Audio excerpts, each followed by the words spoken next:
Para alguns dos mais importantes empresários brasileiros, a crise financeira mundial não vai atingir o Brasil como nos Estados Unidos e outros países no mundo. Hoje, num encontro em São Paulo, os empresários mostraram otimismo e disseram acreditar que, apesar da crise mundial, o país vai manter o crescimento. Economistas, publicitários, políticos e empresários se juntaram para discutir a saúde financeira do país em busca de um remédio eficaz para tentar combater a crise que se alastra pelo mundo.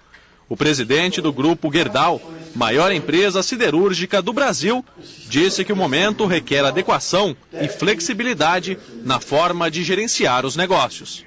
Cada empresa, cada um tem que analisar, vamos dizer, dentro de uma perspectiva que pode durar a crise, tá certo? Nós esperamos que na situação brasileira a crise vai ser, vamos dizer, vencida a prazo mais curto. A gente está trabalhando para analisar, vamos dizer, para maximizar a eficiência, para poder manter o máximo de recursos para investimentos. Nem a alta do dólar, as oscilações da bolsa ou o corte no volume de crédito abalaram a confiança da Nestlé no mercado brasileiro. Para o próximo ano, a empresa prevê aumento dos investimentos na produção e ampliação da sua participação no setor alimentício. A médio e longo prazo, a vida continua, o país continua, tem um mercado interno muito importante.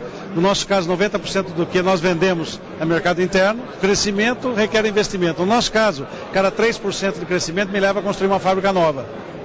Nós vamos continuar construindo fábricas.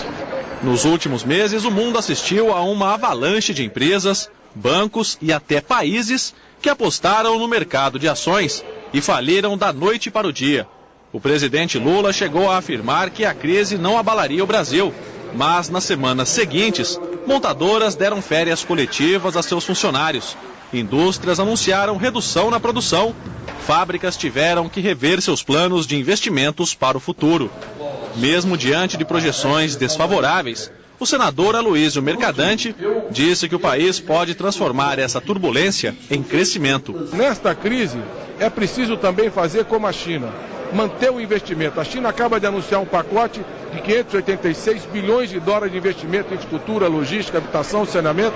O Brasil tem que manter o PAC, manter os investimentos estruturantes, lançar programas ousados, que isso vai ajudar a manter o crescimento econômico e preservar o emprego.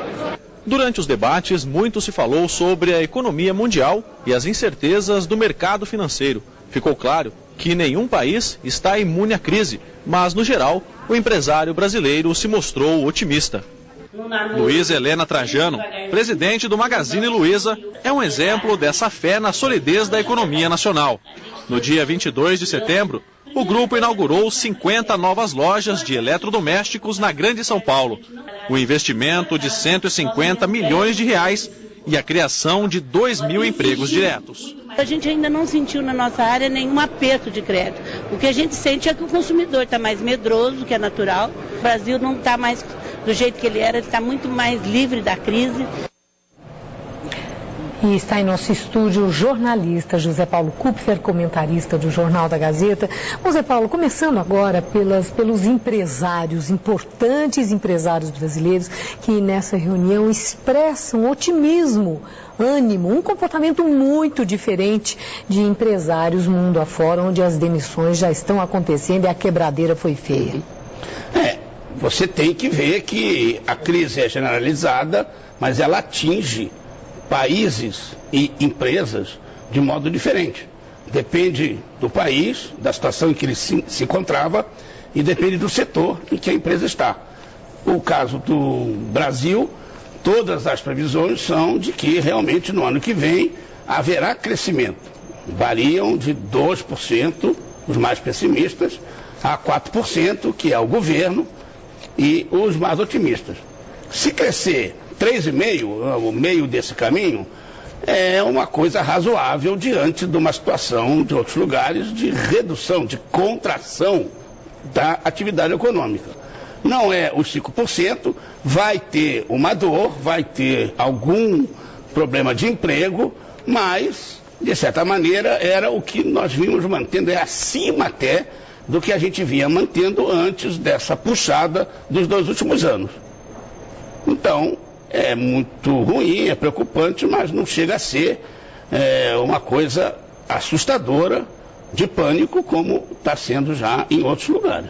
Agora, falando, né, comparando outros lugares, Brasil e no caso, os Estados Unidos, hoje, esse anúncio do governador Serra, né, uma parceria com o governo federal para usar a expressão que ele mesmo aplicou na hora, repetindo o gesto do governo federal, liberando os 4 bilhões para... Mais 4 bilhões, é uma grana. Além daquele, para a indústria automobilística, essa coisa do aquecimento, do crédito e tal.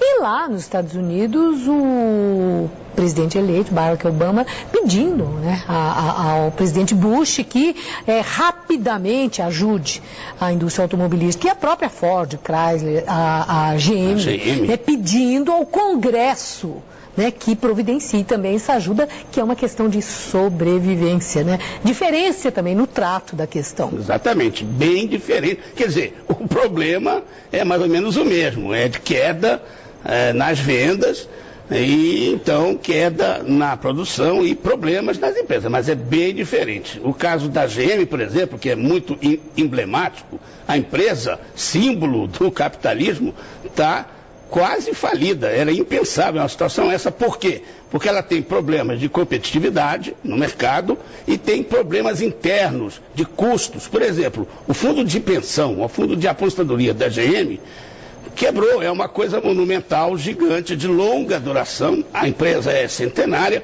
e isso o crédito não vai resolver. A situação deles é diferente. De novo, como na área financeira, é de solvência, é de que está com tudo virando pó. Aqui é de crédito. Então, o dinheiro do Lula, o dinheiro do Serra, podem realmente fazer o serviço de amenizar a crise das montadoras aqui.